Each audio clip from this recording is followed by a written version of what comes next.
Aubo, mate. Very proud to be doing this interview, mate. Thanks, Victor. Very proud. Mate, the Roosters have been around since 1908. Third man to reach 300 games, mate, for the club. How's that feel? It's a bit surreal at the moment. It's something I know I'll look back on and be very proud of, and thankful for everybody's helped me to get to this stage. But at the moment, there's a game to prepare for, and it's an important game for the club, and it's how I've gone about it my whole career, and it won't be changed this week.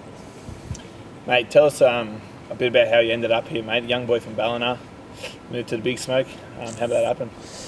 Yes, I started off on scholarship with the Roosters in Ballina. I was still at school, and went to a schoolboy carnival, and up on the hill was Big Artie Beetson sitting there having a few pies, and he came down and spoke to my mum and dad, and it was a really surreal for them to talk to Artie. I hadn't known too much about him, obviously not my era, but my dad was so happy to be able to talk to him, and such a great Roosters man, and an NRL great, So and from then, got on scholarship with the Roosters for year 11 and 12, and then came down first year out of school to the Bondi units. Yeah, mate, tell us a bit about Artie. We're talking about Artie. You and Jake are the last two players that Artie recruited to the club. What are some of your memories with him, and how come you chose the Roosters? So best memories of Artie was, I was a 20-year-old, just walking around training, and he'd come in, and he'd always remember my mum and dad's name. He'd always ask how they were going, how your parents are, and I thought that was, he didn't have to know that. He didn't, need to know that, and it was something that, it was a personal touch that an immortal like that knew who my mum and dad were and knew who I was. So that's a big part of the reason that I'm sitting here today, and for that family-like atmosphere that he created, it was a big reason I'm here today. Yeah, awesome. Mate, you moved here in 2006. What are your earliest memories of Bondi and living here and playing with the Roosters? Earliest memories are like moving into the units. There's the Bondi units on Lamrock Avenue. That was awesome. We had 3 units with all young guys from the country coming down and living there, and had to work out for yourself that this was city life, and we're all in it together, and really happy to have that opportunity. The Roosters gave us that opportunity to live in Bondi, and get a bit of surfing done, and hang out with the boys, and a couple of light beers. Yeah, a couple of shandies. Well, I don't even know what shandy is.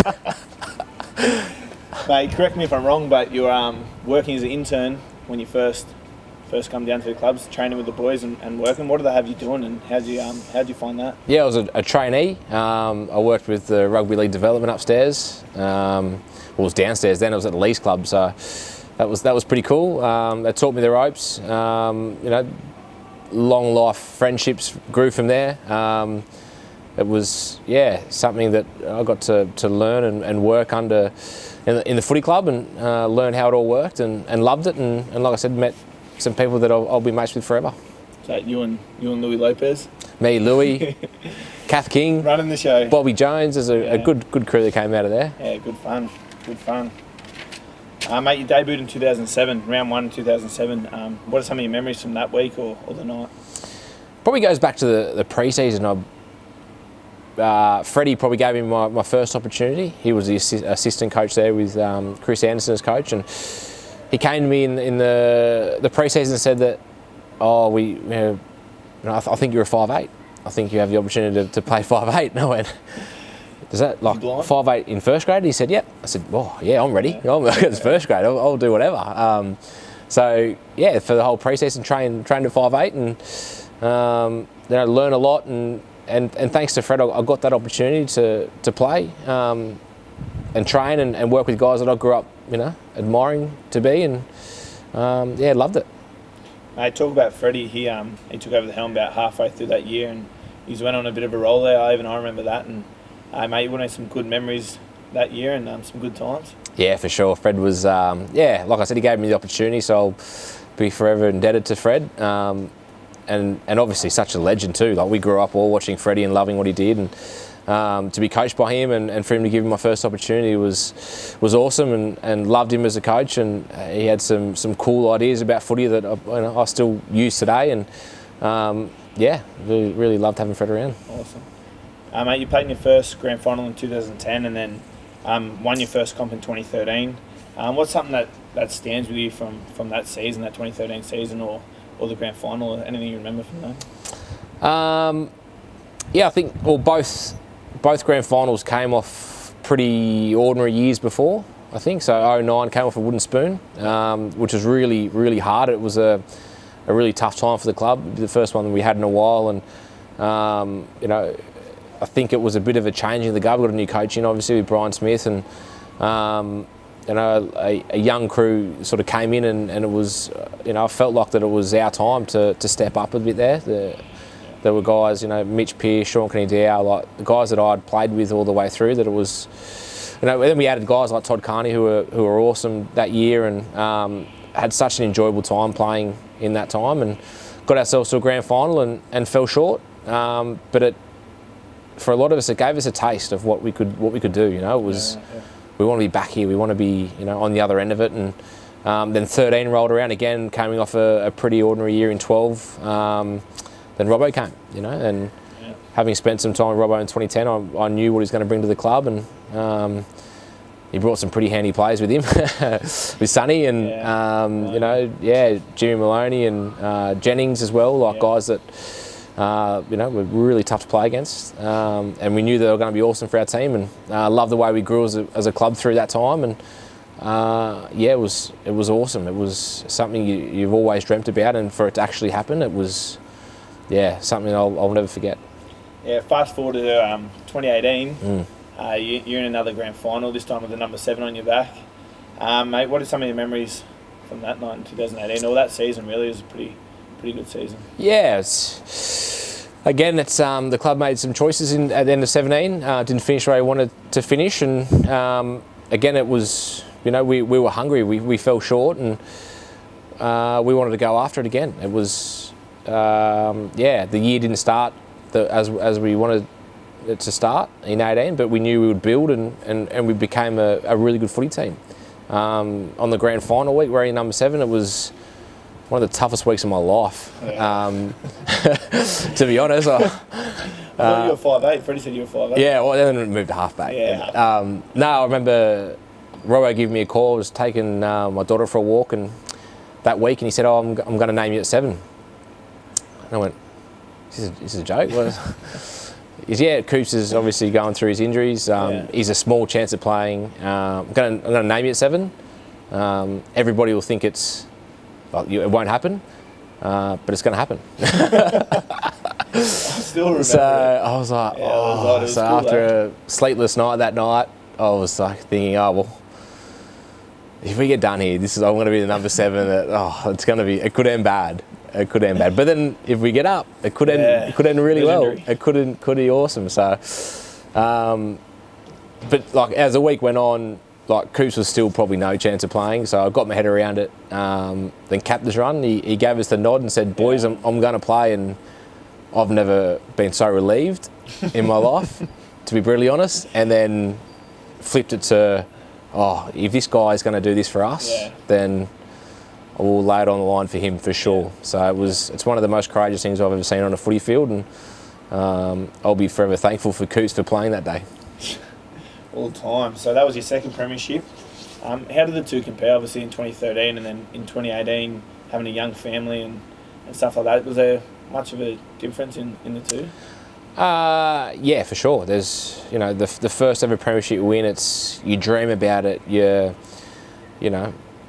do. You think there as your head hits the pillow, wondering what it would feel like to do it, as you know. Then you do it. Then it's surreal.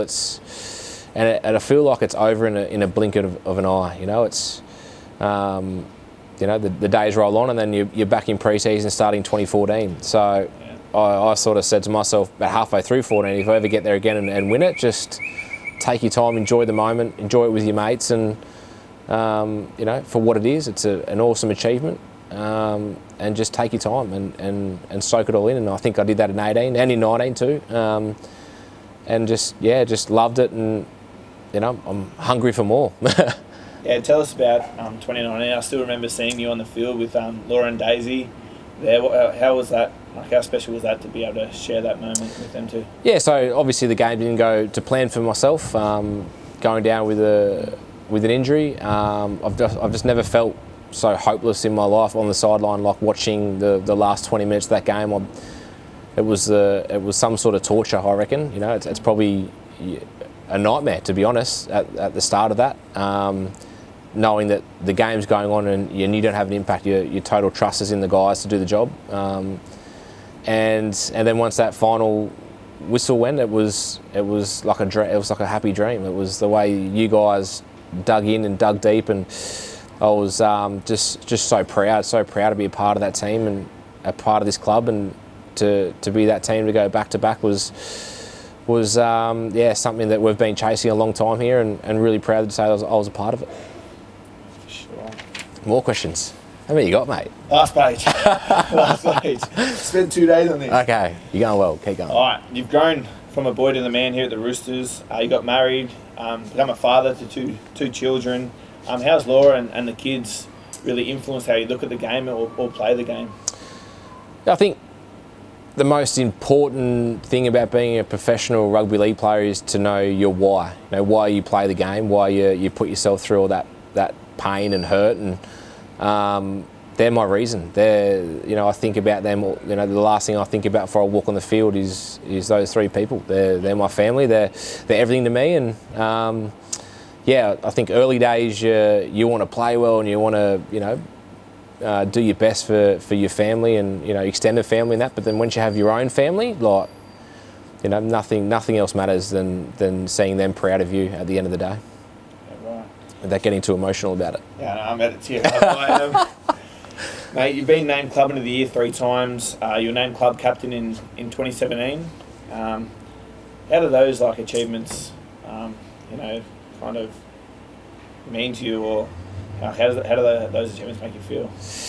Yeah, really honoured. Really honoured. The club captain part for me it's a role that sort of Robbo created, and when he explained what it was something that I gravitated towards and loved and loved the idea of it. It hasn't really been done before, I don't think, here, and I love being in that role. I love being challenged in that role by younger guys and older guys and the coaching staff, and really proud of it. Got some work to do. Always got some work to do. And the Clubman of the Year, they're I think they're voted by the people inside the doors, and to get that recognition of people who see you every day and work with you is something that I'll hold in high regard for sure when I finish.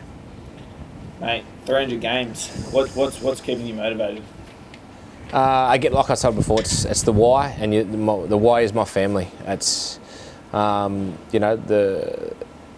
proud when they look at you and when you achieve something or just take that field and you're all in it together, and seeing their faces, seeing my daughter even on the weekend run around in a jersey calling out for dad, and it's something that I'll never forget. I'll stick with those memories. Will stick with me forever. And it's the guys that you play with. It's for me. It was starting off with your Fitzies, your Minis, Wingies, those sort of guys, and then today to see guys like yourself and just Sammy Verrills and those sort of guys coming through. It keeps me young to see you guys at 20, 21, how old are you? 22. Yeah, and it's great to see you guys working life out and playing footy and doing what you love, and I get a massive kick out of that.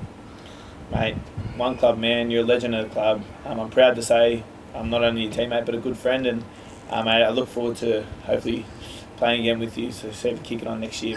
But congrats, mate. Thanks, Rads. Good man. Thank you.